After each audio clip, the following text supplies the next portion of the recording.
Hello साथीहरु, नमस्ते। आमा छोरो ब्लगमा आज चाहिँ म यहाँ चोर्न आएको छु। कोही पनि छैन यहाँ चाहिँ। म चाहिँ यो चोर्न आएको। त्यहाँ दिदीको हो, त्यही भएर निस्छु हेर्नै। रुखमा बेसरी पाकेको भुत्तुकै लाएर अनि पाकेको देख्नुहुन्छ तपाईँहरूले। त्यसरी पाकेको कि एउटा रुख सबै सिँगै मजाले टिपेर कति टिप्यो कति चोर्यो भनेर देखाउने छौँ है भनेर।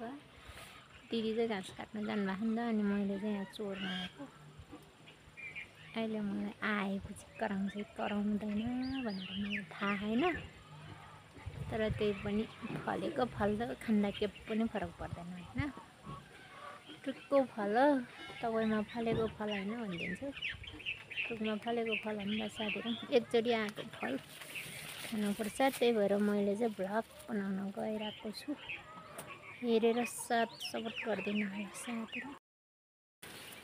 रुखमा चढेको मलाई त पुरा अप्ठ्यारो भइरह है। कम त नि छैन यहाँ हेर्नु है साथीहरू। कालै पाकेको छ होइन, पुरा कालै पाकिरह हौ। हेर म चाहिँ मजाले चोरिरहेको छु। अनि दिदी आयो भने फेरि कराउँछ नि त।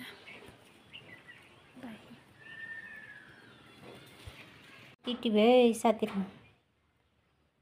यसलाई चाहिँ हामीले चाहिँ जुङ्या काबाल भन्छ, तपाईँहरूले चाहिँ के भन्छ है, के भन्छ कमेन्टमा गरिदिनु होला। कहिले त यसलाई के भन्छ, किम्बो हो कि के हो नि भन्छ। हामीले चाहिँ जुङ्या काबाल भन्छ। अमिलो अमिलो छ हौ, गुलियो चाहिँ छैन। पुरा कालो पाकेको छैन नि त, त्यही भएर यस्तो भयो। हेर्न हात रङ्ला जस्तै भइसक्यो रातै टिपेर। साथीहरू आजको भ्लग यति नै हो। हेरिदिनु होला, नयाँ साथीहरूले सब्सक्राइब गरिदिनु होला।